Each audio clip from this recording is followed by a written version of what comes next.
Welcome to the Magnetic Marketing Podcast. We're so excited to have you here. Today we're going to be listening to Dan Kennedy as he interviews Sally Hogshead, author of the book Fascinate. Now, Sally has been a well-known advertising expert for a long time. Today we're going to talk about why it's so important to capitalize on your unique value and personality inside of your business and how to be able to do that appropriately.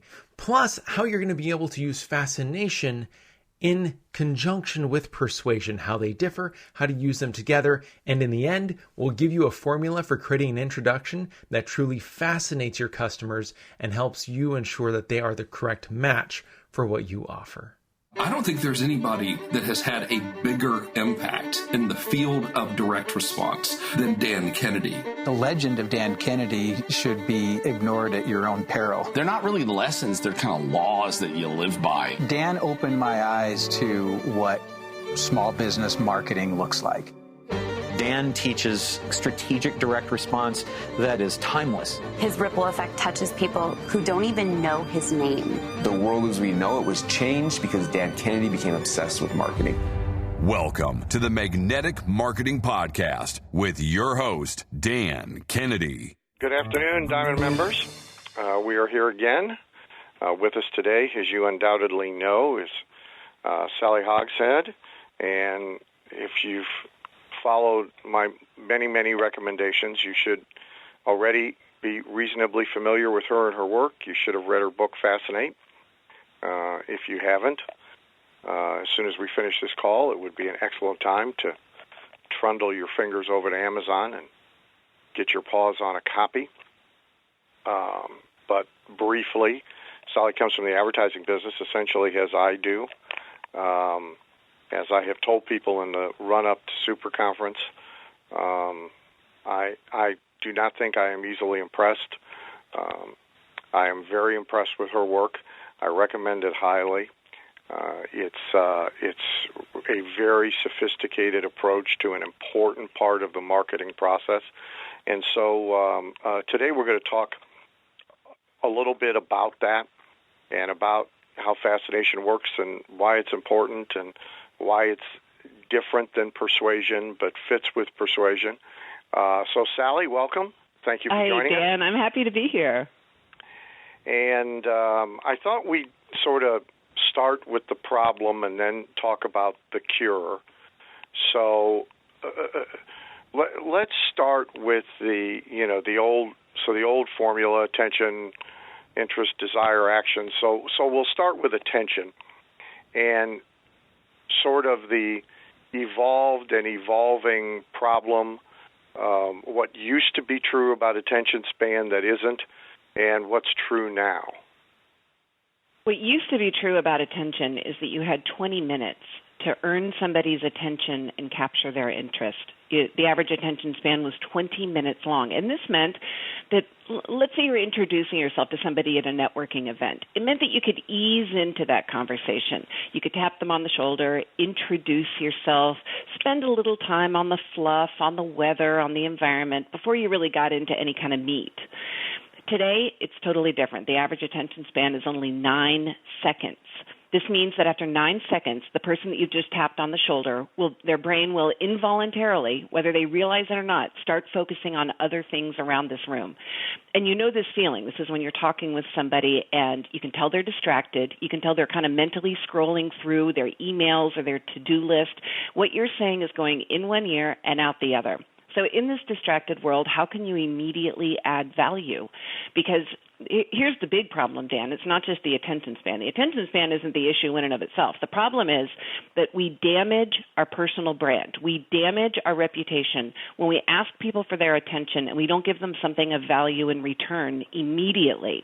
So if I tap you on the shoulder at a networking event and I waste your time by fumbling through some kind of a weak introduction that doesn't deliver any value or understanding to you, I've just wasted your attention span. You are disincentivized to interact with me. You're actually less likely to interact with me then than if I hadn't introduced myself to you in the first place. And the problem is, as entrepreneurs, this is, for nobody is it more important than for entrepreneurs than for us to understand how do we immediately add distinct value so that we can use it to the best and highest of our ability. You know, it's such a good point, and it applies. That example is a good one, but it applies everywhere. I mean, in fact, people will see it in the April newsletter. I just did an ad critique, and well-intentioned people who own a fitness center are running this ad, and there's a attention residents of XYZ, wherever they are, attention residents of Knightbridge Town, and then the top one-third of the ad is their logo, which has the name of their gym in it. And it's the exact equivalent of what you just described. It's tapping somebody on the shoulder, and they spin around to give you their attention. And then the thing that you show them is a logo with a company name in it. Yeah, it's like shoving your business card into somebody's hand before you've even made a connection. And now your point is what little patience there may have been for that some time ago, there's now no patience. I mean, the language you just used, how do we add or how do we demonstrate immediate value is such a terrific way to put it. And it's not a way I think most people think about their advertising, their marketing, or their personal presentation of selves. But it is a good way to think about it. Well, it's the only way to think about it today if we want to be successful. And here's the big shift, Dan.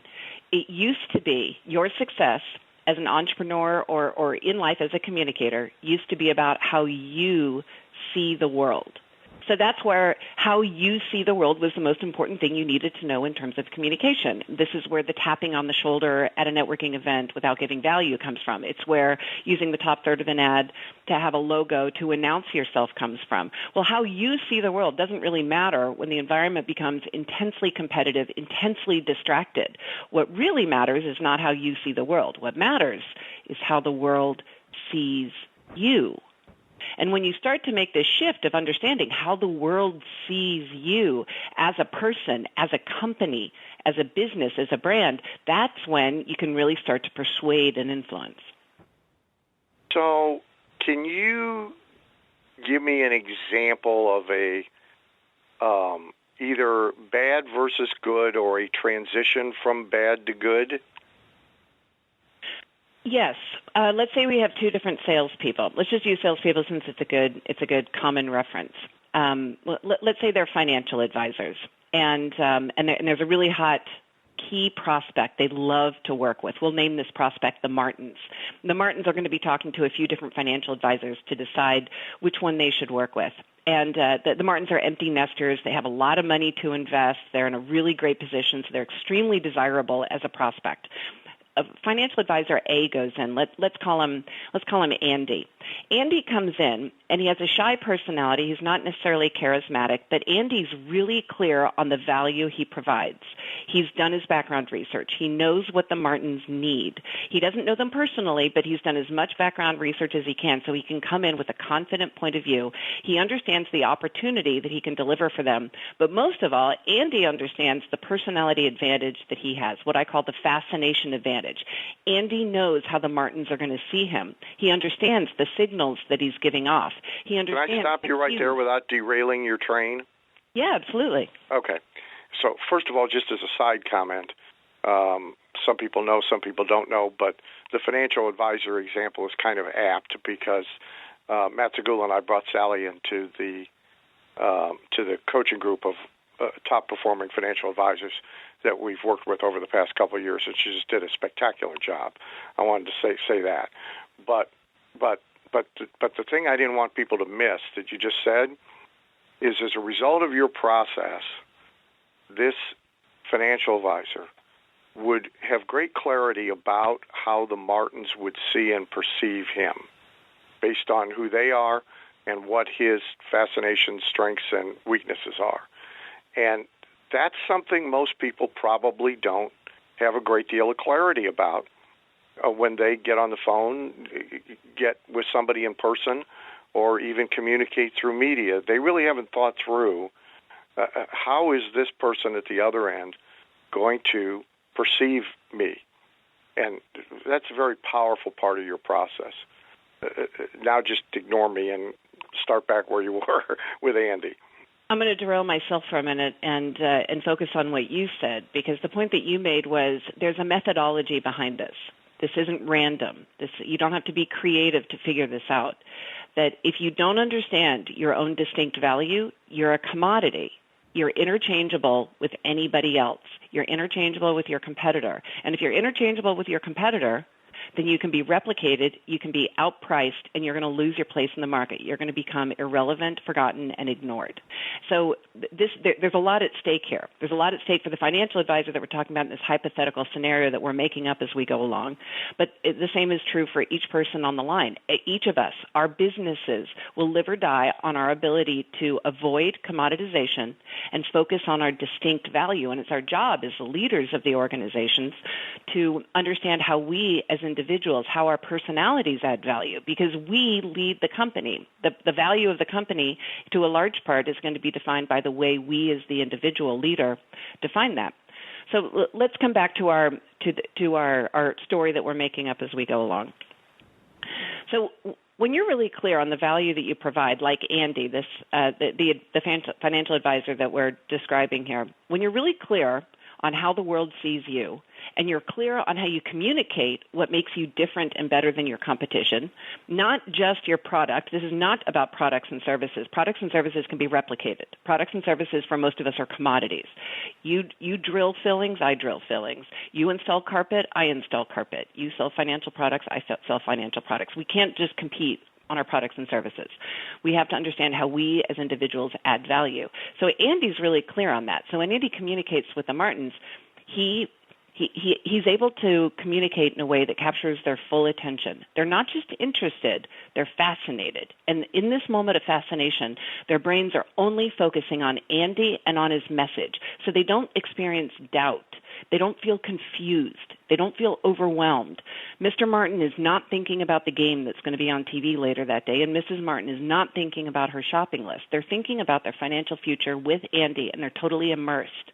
And this is the neurological state of fascination that Andy's able to create because he understands how his personality adds value so he can build resonance in a totally authentic way. Even though he's not charismatic, and even though he doesn't have a script, he's just doing it naturally. It feels effortless for him, and it feels very comfortable for them.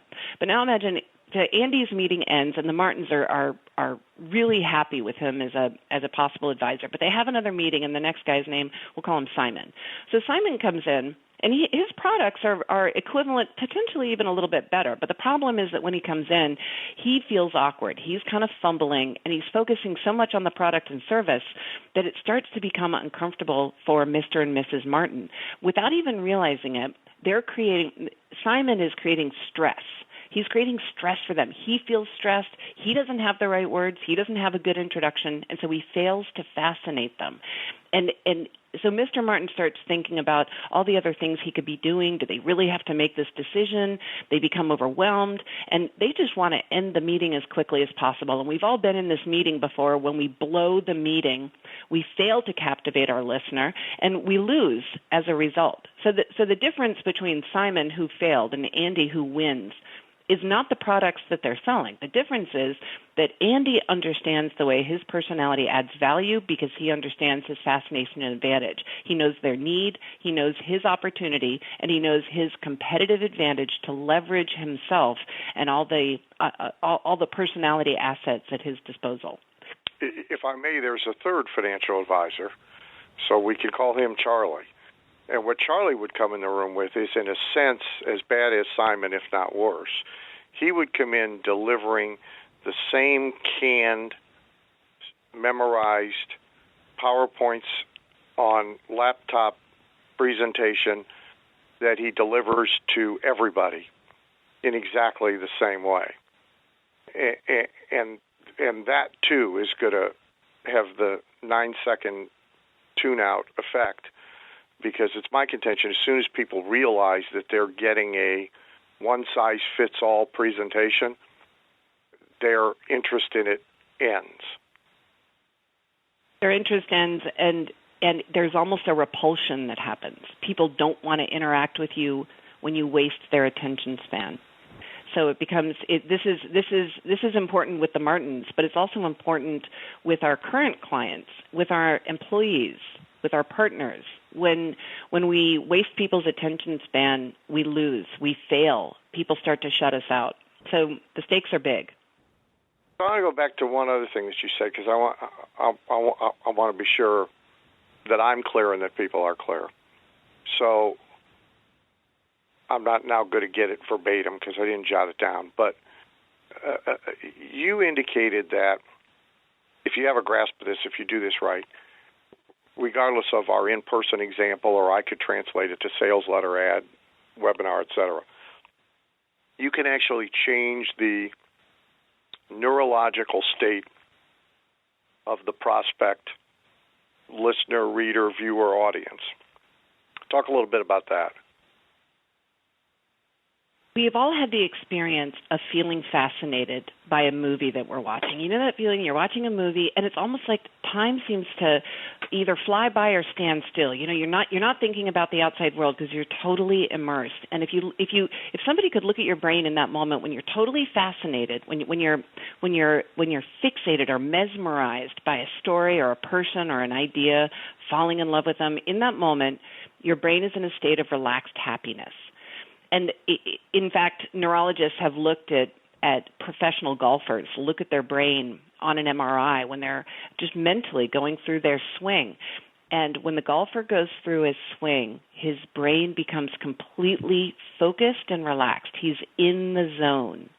He's in that flow state that we all achieve when we're totally focused on our work.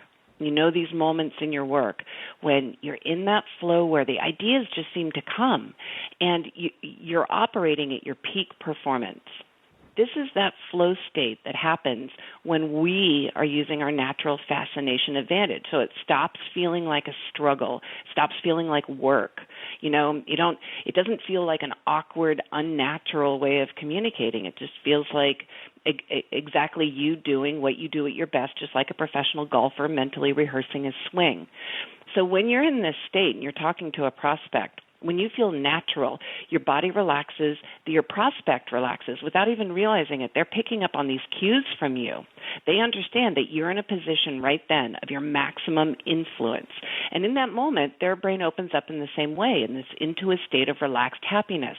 And the barriers fall away. And in fact, the research shows that in this state of flow, when you're connected with somebody because you're at your most fascinating, it's almost as though their brain is falling in love. They stop being cynical. They stop being skeptical. They open up, and the lines of communication are open. And this is when they're focused on you and on your product and on your company and on your message.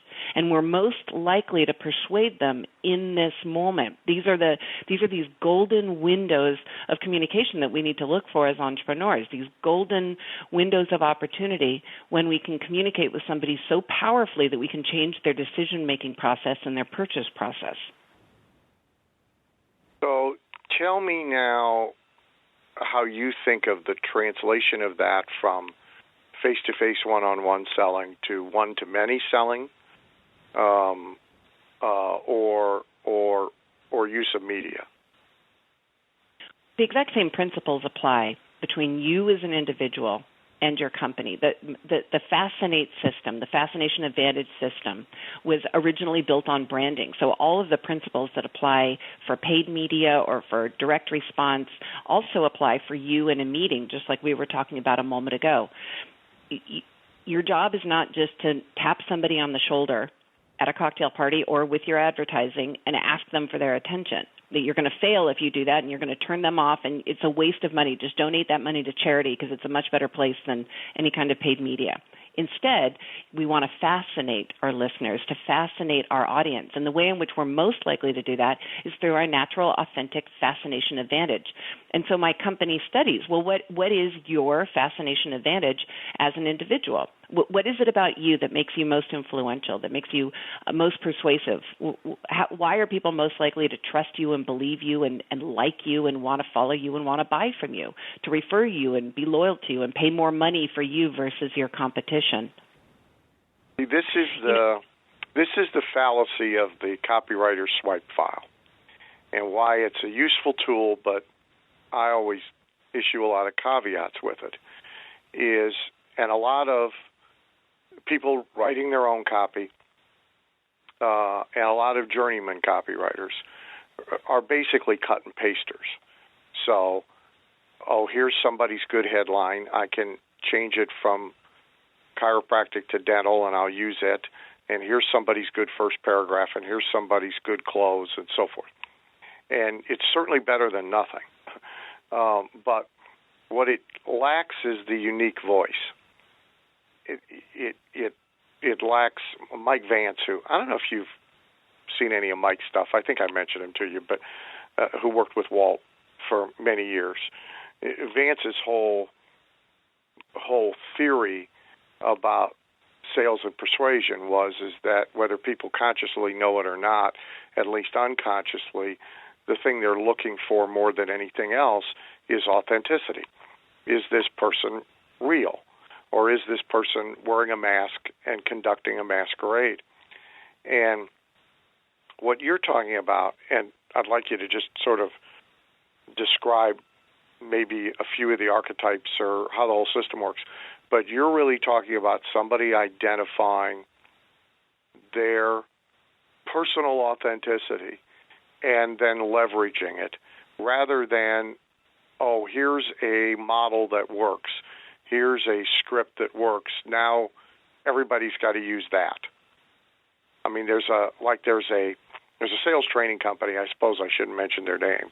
And again, they are a whole lot better than not getting any sales training at all.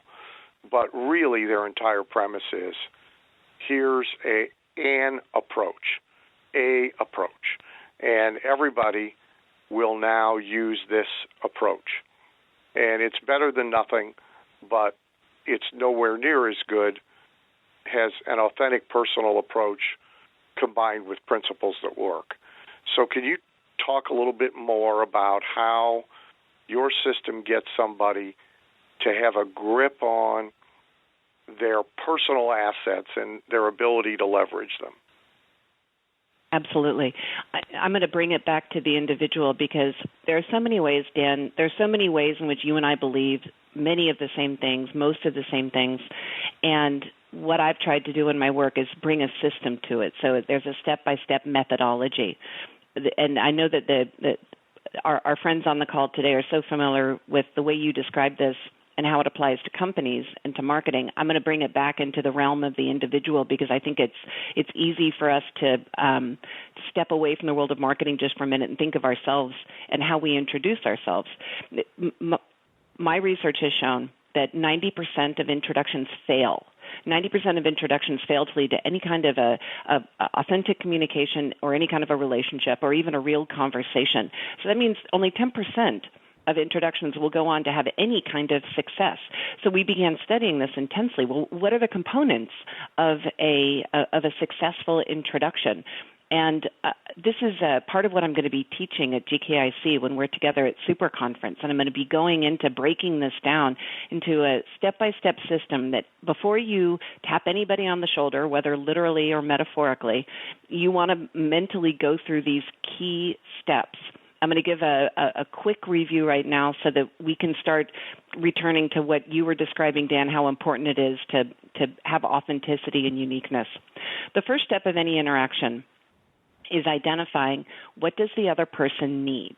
In other words, what's missing, what's the pain point for them that you can solve. The second component of a successful introduction is understanding what's your opportunity. In other words, what's your opportunity to solve their need. So returning to our financial advisor scenario from a moment ago, the need was that they wanted to be able to invest now that they were empty nesters and their financial scenario changed. They wanted to find an investor, find a planner. The opportunity was that Simon and Andy and Charlie, they all had products and services, that rational benefits that were probably very similar to each other that they could offer. Well, generally, this is where we stop. As marketers and as individuals, we only go as far as what our rational benefits are. But there's a third component to a successful introduction, and the third part is the most important part, and this is where most people fall down. This is the reason behind the 90% failure rate, And that third component is, what is your personality advantage in this scenario? In other words, how is your personality most likely to add distinct value so that you are different and better than your competition? And it's part number 3, this advantage, that is the key to be able to leverage to stop competing on the basis of price and to stop spending more money on marketing and more money on overhead and to stop being that struggle and pain of trying to grow your business in a way that's not true for yourself. When we understand the way in which our personality naturally adds distinct value, we can start to apply it to every single part of our business. And this is where real growth happens. This is when the money starts flowing in, because we're putting out there exactly what we want our clients and customers to respond to, what we want them to buy. And so people begin to buy our services or hire our services for exactly the reason why we are most likely to be in the business in the first place. So let's take an example of this. Dan, why don't you give me an example? Let's go through need, opportunity, advantage, and we'll apply it to a couple of different archetypes in the Fascinate system so people can see how critical understanding your unique advantage is. Well, you want a business example. I mean, so let's take a dentist. Okay. And sort of his area of specialization is extraordinarily phobic patients. Great. So a dentist who specializes in extraordinarily phobic patients, and there's not just one of those. There are many of those. So even within that niche, there's a lot of competition, right? Yeah, there's a blue bazillion of them. Right. Well, because this is a really common need. So looking at these 3 steps that I described just a moment ago. The first step is, what is the need? And the need that we're outlining here is that these patients don't just want dental care. In fact, the quality of the dental care may even be secondary. The main need they have is they're afraid of this process. They don't want to experience pain, and they may have negative associations from the past. So the need is that they don't want to feel pain. The opportunity is that a dentist could have not only a good nurturing staff and a warm and inviting atmosphere, and they might have special technology or special procedures or specialized training so that they understand how to overcome the problem. But the real way that the dentist is going to be able to stand out, not only as a practice but also as an individual, is to understand that third component. What is his or her advantage? If your personality is what I call the beloved's personality advantage is that they're nurturing and sincere. So in this scenario that we've just described, the beloved personality would come in, kind of sit with them gently, hold their hand, say, I understand, and I'm going to make sure that you don't experience any pain here. So it's almost a paternal style of communication that's going to help them emotionally bond and feel at ease. Now take a personality archetype that would not maybe naturally or obviously lend itself to this scenario, and tell me how that person makes it work.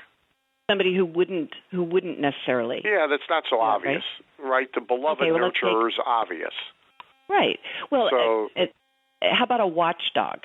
Okay. A watchdog is an aggressive personality. They're proactive. They're alert. They're cautionary. They're pragmatic. They come in. They're like they lay down the law. The watchdog personality uses primary power and secondary alarm. So they're the way they walk, the way they speak, those signals that they're giving off are totally different than the beloved. The watchdog is going to walk in. They're not going to bond. They're not going to hold hands. They have zero bedside manner. But here's what they're going to do. They're going to say, I get it. You don't want to feel pain. And here are the 3 steps I'm going to take to make sure that every single step along the way you will not feel pain. Here's the anesthesia I'm using. Here's the training I have, and so on. They're in a very rational and linear way. They're going to outline how they accomplish pain prevention for the phobic patient. Now, that's a totally different style of interaction, but for certain patients, that's going to be exactly what they want. They're not phobic emotionally. They're phobic in a very practical way. Kill the sensory signals coming from my nerves. So I want people to understand how sophisticated this process of yours is. So first talk a little bit about the research behind it, and then the number of primary archetypes, the number of secondary archetypes. I mean, when you first look at your chart, it's like, in terms of complication to a lot of people, but it really is sophistication, not complication, and it allows people to get really precise with this. Yes. My company studies how entrepreneurs can identify and apply the best and highest use of their personality. This is what we've been talking about this whole time. What is the distinct value that you add that makes you different and better than everybody else? But it's not enough just to talk about it. A lot of people tell you you should be unique, that you should have a niche. But then the question is, well, yeah, duh, how? How do I do it? Show me how. How do I figure out what makes me unique, and how do I articulate that? So that's the charge that my company has tackled over the last decade. And we've studied 140,000 people. About half of those are high-end entrepreneurs who run their companies and have a real vested interest in understanding the hand-to-hand combat that has to happen for a leader going into a situation applying their own personality strengths. And as we've been studying this, we've been publishing our research. In fact, the research has been published in 14 different languages around the globe as it's becoming adopted, this very new idea that we need to stop thinking about how we see the world and start understanding how the world sees us. And we've begun to break this down in a system, because it's not enough just to have theory, right? You want to be able to have practical, day-to-day, hands-on application that you can give to your staff. So we've developed a system that begins with understanding. Step one is understanding how does the world see you, and what is your distinct value. The second step is understanding how do you communicate your distinct value. In other words, when you tap somebody on this shoulder at the networking event, what do you actually say? What are the actual words you use in order to make them want to connect with you, to be instantly fascinated? The third step is to understand your team. Once you understand why your assistant does what she does, or why your partner responds the way he does to you, then you can be much more effective in building your team, getting everybody in a high-performance mode, using people to the best and highest use of their personalities. The fourth step is maybe the most exciting one. It's understanding your client, your prospect. What makes them tick? You know, we study it almost like bird watching. You know, a bird watcher can look at a bird from 100 feet away and identify exactly what the bird is based on markings, sound, behavior, characteristics. Well, we do the exact same thing with personalities, so that you can quickly read and identify and bond with any prospect. And then the last step is, how do you apply this to your marketing? How do you apply it to direct response and pricing and all the other parts of the external-facing communication? But it's all one system. It's all one set of steps. And so we wanted to make sure that we're giving a tool that's simple but also sophisticated. So at the core of it is the matrix that you were just describing a minute ago, Dan. It's one piece of paper. And this piece of paper it's the key that unlocks how the world sees you and how the world sees your company, and how you use that to attract prospects. And this one piece of paper, it breaks it down according to the 7 triggers. There are 7 different triggers. Think of them like each one is a different mode of communication: power, passion, mystique, prestige, alarm, rebellion, and trust. Each trigger gets a different response. Michael Jans, who's one of my favorite entrepreneurs in Bend, Oregon, he's got a fabulous coaching practice with insurance agents. Michael describes them as weapons, and he says, you've got these 7 different weapons laid out on the table in front of you, and you're about to go into a pitch where you could win $100,000 piece of business right by snapping your fingers. But which weapon should you choose? Well, you can't know which weapon you should choose until you know which problem you're trying to attack. And as Michael describes it, he says, okay, if I know I want to go in and I want to quickly bond with that prospect, I want to have an emotional relationship with them to warm them up and get them excited, well, then the weapon I want to pick up is the passion trigger. And the passion trigger is going to show you exactly how you can create warm and fuzzy communication. But on the other hand, you may want to go in and make them feel alert and maybe even incite a very effective use of fear to say, you don't have enough coverage. You could be liable for $2 million. You really need to up your coverage. Let's look at this quickly. Well, in that case, you would be picking up a different trigger. That would be the alarm trigger. Alarm is about getting people to act quickly because of potential negative consequences. So you can see that we have options as marketers and as leaders, but we have to choose. We have to strategically choose, just as when we play golf, we have different golf clubs, different tools in our tool belt. We have to strategically choose which type of communication is going to lead to the result that we desire. And the personality categorizations, I mean, you named Beloved, Watchdog. How many of these are there? And for each person, there's a primary and a secondary, correct? Yes, exactly. Each of us has a primary trigger and a secondary trigger. Now, so I mentioned a moment ago there are 7 different triggers total. But if you imagine every personality has a primary and a secondary, that means there are 49. So it's 7 times 7. Now, you don't need to learn all 49, of course. You need to know yourself so that you can understand very in-depth how the world sees you, so that you can understand the signals that you're unconsciously giving off every time you open your mouth to speak. You need to know the pitfalls of your own personality archetype so that you can see where you're potentially getting in your own way and stepping on feet without even realizing it. But otherwise, you can just very simply understand the main categories. Each of the 49 different archetypes has a different style of selling, of communicating, of persuading, and they each have a specific competitive edge. Each one of them is really good. They have a strong suit that's different than everybody else.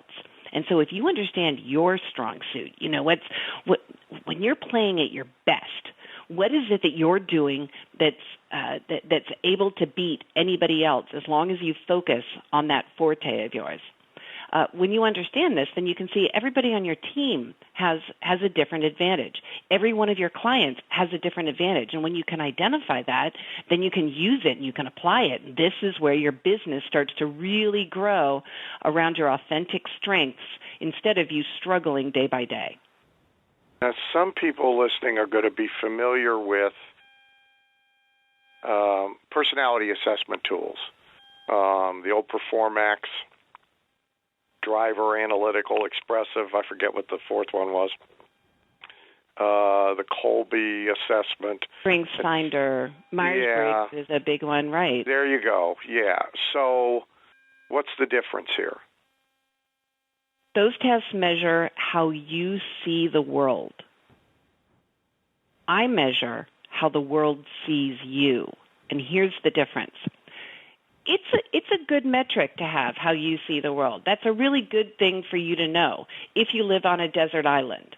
If you live on a desert island and you don't actually have to persuade anybody or captivate them so they listen to you long enough to finish your pitch, then it's great to know how you see the world. But in a competitive and distracted environment, that's not the most important thing to know.